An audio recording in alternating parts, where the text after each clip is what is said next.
Thanks for tuning in and turning on, ladies and gentlemen. Dr. Peter Glidden here, your steadfast advocate for health, and I have to weigh in on the Florida shootings. Yesterday when I found out about it, I tweeted that, what do you think the chances are that the shooter, the responsible party, was either currently or historically using antidepressants or psychiatric medications? It was just an assumption. And guess what? I was correct.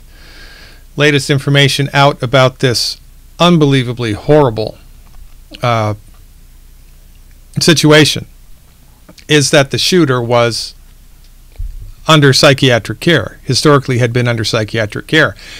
And we must underline this fact because the mainstream media is not addressing this, because the mainstream media is funded by the pharmaceutical industry. And look, it's not about the drug.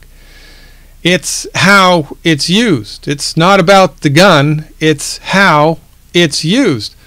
But because of the intimate relationship between the pharmaceutical industry and the media here in this country, you are not going to see any information whatsoever regarding the relationship between these school shooters, right, church shooters, crazy people, and whether or not they were on prescription medications. And look, here's the deal, and think it through. It's common sense. What kind of a human being would take an automatic weapon, or I don't care if it's a bow and arrow or an axe, and brutally murder innocent people, children, brutally murder innocent people just for kicks? It's not an individual who's right in the head, but psychiatric cases do not exhibit this behavior. Hollywood would have you think otherwise with all the movies that they roll out about serial killers, but it's not the way that it is in the real world. Even psychologically maladjusted psychiatric patients do not exhibit this behavior. My position is that this behavior is not driven by a psychiatric disorder. It is driven by a side effect of the psychiatric medication. It's the medication that's to blame, not the psychiatric condition. Because these things just don't happen. These things just don't happen otherwise. I mean, think it through. There are 7, more or less, police districts in South Chicago where all of the homicides occur. In 2016, there were 3,550 shootings and 4,331 shooting victims in 7 police districts, more or less, in South Chicago. Lots of guns, lots of criminals, but no mass shootings, no crazy behavior. It's all gang-related, turf-related stuff, right? When you see crazy behavior like this, the mass murder of innocent children, the only realistic explanation which can account for this type of behavior, it is a reaction to the psychiatric medication that the child was on, that the individual was on, that the person was on. It's not the pre-existing medical condition.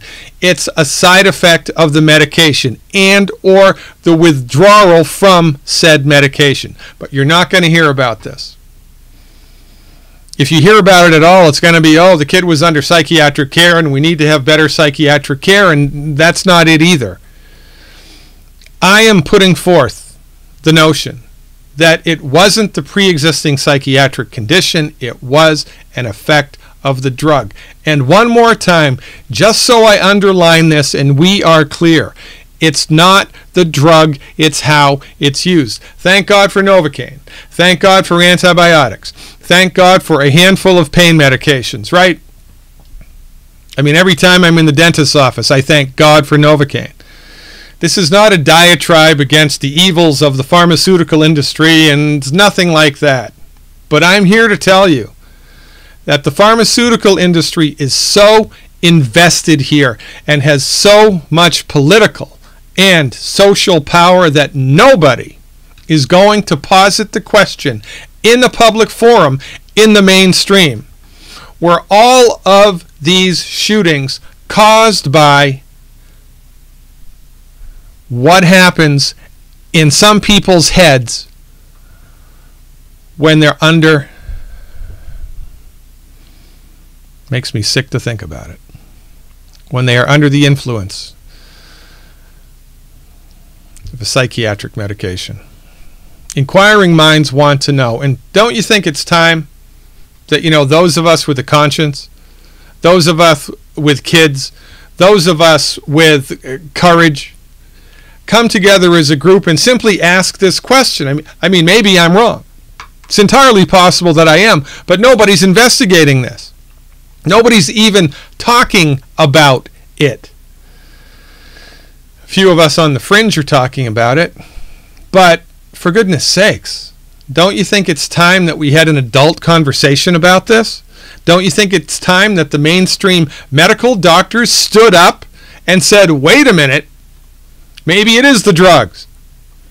Maybe this is a reaction to the psychiatric meds or the withdrawal therefrom, and this needs to be figured out. You would think that conversation would happen, but it is not happening. Follow the money, baby. Your children's life may be at stake.